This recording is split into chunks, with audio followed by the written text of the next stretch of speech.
Got my eyes straight ahead, got my head in the game. With the red light on, I'm just waiting for the change. Keep my head down low.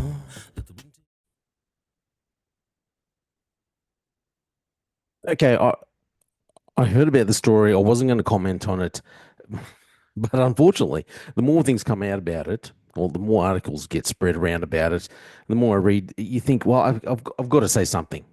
This is absolutely ridiculous. The wrong person is being portrayed as the victim here. The victim. The real victims are barely mentioned. Actually, two of the victims are completely ignored. Completely ignored. Let's not worry about them. Let's not worry about them. No, no, no. Let's worry about the other person, the perpetrator, the one who brought it all upon himself in reality. I feel sorry that he's passed away. I feel sorry for his family, tragically losing a son. But come on, there are consequences. You're probably sitting there going, "What the heck are you talking about, Jay?" Oh, look, it's not a laughing matter. It's serious. But the reason why I've got to talk about this is because there's a couple of issues. Okay, you look at the police response.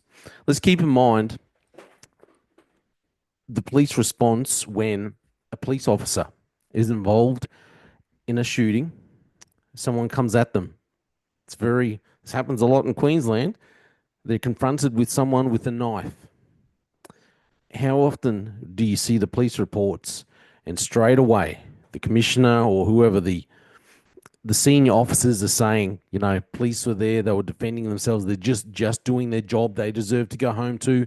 Hey, we're investigating it, but from everything that we can see, and I agree, okay, police are confronted with a knife. You know, um, I think police could be better trained, especially here in Queensland at the moment. I think we're lacking some training. I think also the type of people that they're actually employing, that they're recruiting, I think is part of the problem why they're having so many issues. However, if you're going to confront a police officer with a knife, okay, police invariably are going to end up pulling their gun at some point, and you always see the hierarchy come down. Okay, they're defending straight off the bat. They're defending. Yep, we're looking into everything, but hey, he had a knife. Police were just defending themselves. However, reading this report, it's like it's not the same response from the police. Not the same response when it's a civilian confronted with a machete. Oh, we're looking into it. We're investigating. There's not enough evidence. I should stop ranting, but I just there's a couple of things about this I just think it's infuriating, really. But let's get into it. Get into it. Police have revealed they will not press charges against a Boulder homeowner who fought off an armed intruder who later died from his injuries. The man was home with his wife and child when the 20-year-old broke in armed with a machete. Live to Lucy Murray now. Lucy, the police commissioner says homeowners have the right to defend themselves. Sam, major crime detectives say there's not enough evidence to charge the homeowner. Under the legislation, people have a right to defend themselves. What I find, just going off this report so far, what I find really concerning, and I've seen this happen when I was in QPS, okay, but they're saying there was not enough evidence to charge the homeowner. In other words, we were considering, we were weighing up our options, we're looking at evidence. Can we charge the homeowner? Think of this, what we've just heard now. 10 o'clock, roughly 10 o'clock in the morning, I think it was 10:15. Man breaks into your house. You're home with your wife and your child. Wife and child, three of you are home. A man breaks in, he's got a balaclava on and a machete. A machete, not a bread and butter knife. You remember the old lady, the 90 something year old who could barely walk with the little wheelie walker, had a little steak knife, could hardly walk. It wasn't like that. No. 20-year-old man with a machete breaks into your home at 10 o'clock. Do you think you are not in fear for your life, for the life of probably not even for himself? You're the man of the house. Your wife is there. Your child is there. Lord help him. Keep going. Themselves when in fear of their lives, but that must be reasonable in the circumstances. Tyrone Smith was armed with a machete when he broke into the Keneally Place home at 10 a.m. on November 29. A couple and their child were home at the time. There was a violent struggle in which both the father and Tyrone were injured. The 20-year-old intruder died in hospital days later.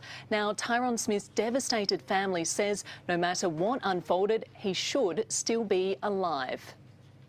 This is really challenging to not only go through the death and the grief, but certainly hear from the police that we're not proceeding. But the evidence is not available for us to proceed to charge. That's essentially what. And that's the disturbing thing. The evidence is not available. In other words, we were looking. We were thinking, we were considering, can we possibly charge the homeowner? That's what they were doing. I'm speaking to Tyrone's mother this afternoon, so we'll bring you an update from her in 7 News at 6. Okay, let's get straight into this next article after listening to that video. Okay, so the Kalgoorlie man, 20, dies after alleged armed break-in turns violent. Mind you, it's what a way to report it. It turns violent. Someone breaks into your home armed with a machete. It doesn't turn violent. It is violent straight from the start. You're sitting at home, minding your own stinking business. Someone comes to you with the machete, forces their way into their home with the machete. It didn't turn violent. It was violent as soon as he made the decision to rock up to your house with a machete. Anyway, but that's the way they report it, apparently, in WA. 20-year-old man died. Royal Perth Hospital following an altercation with the owner of a home he broke into while armed with a machete. The homeowner, his wife and their child were in their house in Boulder on Friday morning when Tyrone Smith entered their property at about 10:15 a.m. There's a picture of who are there. They're reporting as the victim here. This is the chap that died, okay, and this is the parents. Okay, so police said the owner confronted Smith and an altercation ensued, during which Smith received serious injuries. He was flown to Royal Perth Hospital while the male homeowner, who also received serious injuries, was taken to Kalgoorlie Regional Hospital. Smith's family, who travelled to Perth to be with their dying son, are now demanding answers about what happened. They are demanding answers. Their son broke into the house armed with a machete, and they're demanding answers about what happened. Crikey. At the end of the day, this is Smith's mother. At the end of the day, a person who dies because of a violent act of another. You see the twisting here? The violent act of another. Let's forget the violent act that my son did, breaking into a house. You've got no right, no need to be at someone else's house. Forget it. He came to the house, 10 o'clock in the morning. You got your wife there, your child there. He's got a machete threatening. What do you think he's there for? You're in fear of your life. You're in fear of the life of your child. Okay, so, but they say twisting, because it's the truth as you see it.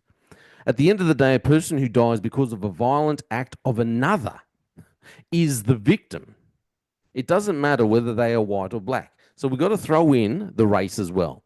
Smith's mother, Kathleen O'Loughlin, said, "We are hopeful that the police will get to the bottom of what happened and how it came to pass that my son died in a house on a suburban street in Kalgoorlie. I did not sleep for 3 days straight, hoping my son would wake, but he didn't wake. I appeal to the public to provide any information that may assist to determine what happened to my son." Now, I've gone over what I want to say because, I don't want to be insensitive to the parents, to the mum. This is the thing, but parents need the cold hard truth. Let's be brutally honest. I remember, okay, when I was a teenager, I was only young. We were living down in Beenleigh. I've come down. I've said to my dad, "Hey, my friends are out. We're going to be out in the street riding around. Can I go out?" My dad's like, "Well, and do what?" "Oh, they're just riding around." "And what are you doing? What are you?" "No." And he just goes, "No, you're not going out in the street just to ride around. You'll get into trouble. Stuff will happen." So that's what happened. I remember living up in Cairns. I'm a police officer. My son comes to me. He's a teenager. He's like, oh, can I go out? I want to go out. The boys are going to be out. Just going to be out walking around the streets. Yeah, no, that's not happening. It's not happening. Because what are you going to do? Because I know what happens when young kids, we're living up in Cairns, when young kids in Cairns just go walking around the streets. They go doing stupid things like breaking into houses, like smashing things, like doing things that they shouldn't be doing. You should be at home in bed getting ready for the next day, sitting up with the family watching a movie or something. But this is the issue. You need to actually be a parent and control and parent your child. Tell them what they are doing. Make the rules. Lay out the ground rules. This is where we're going. This is what we want you to do. This is what we want you to achieve. This is how you're going to achieve it. I am the parent. I tell you when you get to bed. I tell you when you get up. I tell you when you're going to school. I'll tell you what you can and can't do during the day. I tell you what you can and should be eating. Parenting is not just, shoot out a baby. That's it. And then, just go and look after yourself. Because I tell you, one thing that I really got frustrated with when I was in the police, okay, is how many parents I met that just seem to have this attitude like, I've had a kid, the kid just, oh yeah, after all the fascination of the baby was gone, it's like, oh yeah, they just look after themselves now. You see, they're going, they're 4 years old. What do you mean? What are you doing? They're just wandering around the street. Look after your child. So let's go back over this, okay? There's another section I'm going to read. I want to talk about what the response from the actual police commissioner when he says this. The Western Australian Police Commissioner says there is not enough evidence to charge a Kalgoorlie man over a confrontation during a home invasion that led to another man's death. The issue I see here, like I said before, they were actually investigating. They were contemplating, do we have the evidence to charge this fella? Someone's broken into his house, making threats. Just the fact that he's broken into a house with a machete, that is an act of violence. And yet they're investigating if there's enough evidence to charge the homeowner. The homeowner. You're minding your own business. You shouldn't have to be justifying these things. Hey, I'm just sitting at home twiddling my thumbs, enjoying a cup of coffee with my wife. My little child's just running around the house because, I actually discipline my child. I don't let them just wander the streets. It's a novel idea. And someone broke into my house with a machete. I was threatened. We got into an altercation. I didn't go looking for it. And yet they were looking for evidence of whether they could charge. Just the fact that they were thinking, hey, can we possibly charge him? It's despicable. And when you look at it with the response, you compare that to the response that always happens, no matter what state, when police officers, I'm not trying to pick on police officers at the moment, but, when police officers are involved in altercations and someone pulls out a knife and then the police, as always happens these days, pull out their gun and bang, bang, bang. Someone, it's always, police should be able to go to work. They should be able to go to work and be safe. They needed to defend themselves. Police, it's always come straight out in defense of the police. Major crime, whoever it is, ethical standards, they're looking at the situation. But at the moment, the man had a knife. They immediately go in to bat for the fellow officer, as it should be. I'm not saying it shouldn't be like that, but immediately they go into bat for the fellow officer. It's usually a junior officer because, senior officers aren't there. For the junior Connie, the senior Connie, immediately go into bat. Hey, they were there. They were faced with a dangerous situation. They pulled out their gun in defense of themselves. It's straight away like that. Here, the homeowner, sitting at home with his wife and child, well, the evidence isn't there. We were thinking, can we charge this fella because, old mate died? But no, unfortunately, they're making it sound as if, unfortunately, we'd like to be able to charge him because, just to appease the community, we'd like to be able to charge him, but unfortunately, the law is on his side. That's what he's saying. I'll go on with this one too. So police allege Mr. Smith was armed with a machete when he broke into the home at about 10:15 a.m. The man, who police say was at home with his wife and child, confronted Smith, and an altercation ensued that left the 20-year-old seriously injured. Smith was eventually flown to Royal Perth Hospital. The homeowner was also seriously injured. Police Commissioner Cole Blanche described the case as unpleasant for everyone involved. I'll tell you who it was unpleasant for: the homeowner, the wife, and the child. The wife and the child. That's who it was really unpleasant for. He said the incident had been extensively investigated by the Major Crime Squad, but there was no real prospect of conviction. Still can't believe they were actually seriously considering it. It seems like they were actually wanting it by the wording of these articles. He says, there are defenses to the way you act inside your house if you believe you are under threat. Can I just say, remember, man breaks into your house with a machete, breaks in uninvited, you don't know him, he's got a machete, that is a threat. We have to assess whether there's a reasonable prospect of conviction. Like I said, they were assessing it, whether the evidence is there for the charges. Simply the evidence is not there. Commissioner Blanche said senior police had met with Mr. Smith's family and explained the decision. I think they understand the evidence available to us. It frustrates me that they have to actually go there and explain it to them and say, hey, your son was a bit of a, no good, but we're sorry. We're sorry we can't charge the other fella for defending himself, for defending his wife and his child. We're really sorry he didn't die and the wife didn't die and the child didn't die. We're really sorry that your son didn't get whatever money or whatever he wanted. We're really sorry that your son made the decision and then paid the price. Mr. Smith's mother, Kathleen O'Loughlin, said the family was devastated by the news. We are yet to be provided with a fulsome, this is what she's saying, they are yet to be provided with a fulsome report as to how and why Tyrone's life was cut short. To date, we have been provided with piecemeal disclosures about what happened in that house. Ms. O'Loughlin said she had only been given a limited explanation by police as to their reasoning not to charge the homeowner. We feel that the police and detectives are not, wow, the kahunas on this lady. She said to say this, we feel that police and detectives are not doing their jobs properly. Blame the police. Blame the detectives. We want a better outcome for their family and we want justice.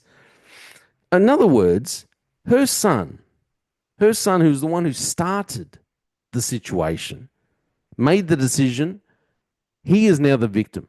No, in any of these articles, there is nothing mentioned about the wife or the child. Nothing mentioned. They're the real victims here. They're the ones who are in fear for their lives. Ms. O'Loughlin said the family's hope for answers is now rested on the potential for WA's coroner court to probe the incident investigation. Okay, I'm going to tell you what went wrong, Ms. O'Loughlin, and I'm going to tell you who you can blame. For one, you can blame your son. You can blame your son. There's other reports that came out. He'd been in trouble with the law since he was 12. He'd only been out of jail. Actually, I'll see if I can find the article. He'd only been out of jail for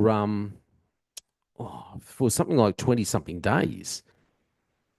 How's this? So O'Loughlin, so this is Smith's mum, revealed her son had been in and out of the justice system, including stints at Banksia Hill, and had been out of adult prison for 26 days before the Friday when this all occurred.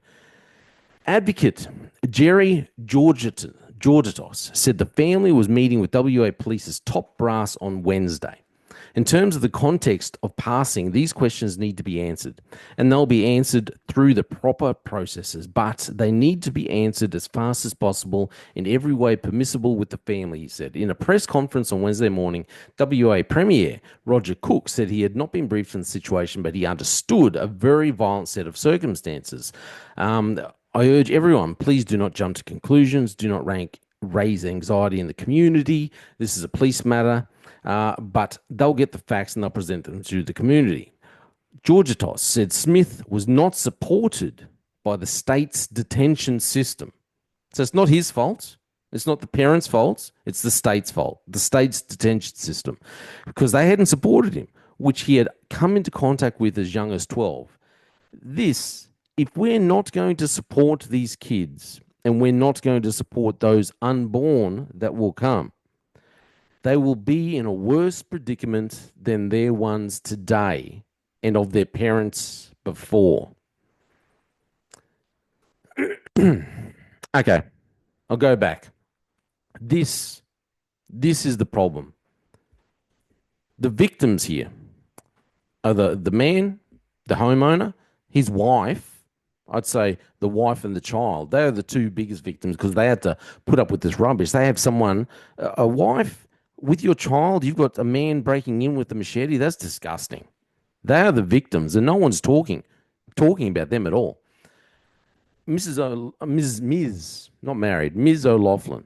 You want to know how this all happened? You want answers? You need to look in the mirror. I'm sorry. I don't mean to be too brutal, but you need to look in the mirror. Your son, from 12 years old, he'd been getting in trouble with the justice system. I said that story before about how, when my son came to me when he was a teenager, hey, I want to go out. What are you going to do? Just wander the streets. Yeah, no, you're not going to do that. You needed to be a parent. You and the father needed to be parents. But this is the problem in our modern society. We're not parents. You just drop the ball. You just want to blame everyone else. Like that article said, if we're not going to support the kids, who's the where? He's talking about the government. Everyone's saying, hey, the government needs to support the kids. But the problem is when the government comes along and supports the kids, or when the government comes along and says, oh, hey, these kids aren't going to be looked after properly by the parents, so we're going to take the children off the parents, then the community's up and fighting about saying, the government's separating families, the government's stealing children. We've got a whole nother generation of a stolen generation. Let's forget the fact that parents aren't looking after their children. So if you want to know whose fault it is, look in the mirror, Ms. O'Loughlin. When he was 12, you should have been there disciplining him. Daddy should have been there disciplining him, telling him, no, you're not going to go out and wander the streets. You're not going to go out and get into fights. You're not going to go out and hang out with these kids. You need to go to school. You need to discipline your children. Look in the flipping mirror. It's your fault. I'm sorry to say. That's the cold hard facts. You need to have a plan if you're going to have children. You can't just have a kid and then hope for the best. Throw it up in the air, and then wonder why they're getting in trouble at 12 years old. The blame lays upon your shoulders, Mr. Smith's shoulders, and your son's shoulders. He ultimately made the decision. Maybe he didn't know any better. Obviously, he wasn't raised any better. Obviously, he didn't have, it seems obvious, he didn't have any good role models. He had no one standing there saying, hey, don't go down that path. That's not the right way to go. Go over here. Follow this path. This is the right way to go. He didn't have any of that. It seems obvious. And it's not the government's responsibility. Because the minute you turn around and say, well, it's the government's responsibility and the government should be supporting the kids, well, then you release the government from all responsibility when the government then come along and say, well, you're not looking after your children properly, thus we're going to take the children and put them into other care. Because then everyone wants to get compensated generations down the track. This isn't just for this family, okay? We as a society need to do better with our children, raising our children. If you can't have your children, if you can't be a parent, let your children be adopted out. Adopt them out. You need to learn to be proper parents. Look in the mirror. Look in the mirror and realize that you are the problem and you're the one that needs to change. Ultimately, this is what I believe. This is what happens in a pagan nation. This is what happens in a nation that rejects God, doesn't follow the teachings of God's word, would rather rely on pagan rituals like smoking ceremonies, and all this kind of thing, traditional ceremonies, and rejects the word of God. That's what I think. That's my opinion. But this is what happens when you don't discipline your children. This is what happens when you reject the responsibilities of being a parent and you don't raise your children properly. I'm sorry for ranting, but it frustrates me when people want to go and blame everyone else instead of looking in the mirror. The man in the mirror. That's where it stops, I'm afraid. Sometimes stop blaming everyone else. Hey, this is all my opinion. I'm Jay Fallon. Please like and share. Remember to check out my music, Spotify, Apple Music, if you can. It's called just Jay Fallon Music. I'm Jay Fallon. Thanks for listening to the Slippery Slope. They just fuel a desire that will take me higher. I'm on fire because nothing's gonna bring me down. Nothing's gonna bring me down. Nothing's gonna stop me now. No more deals to be done. No more selling out my soul just to focus on the goal. Nothing's gonna stop me now. Nothing's gonna hold me down. Got my eye on the prize. Got my eye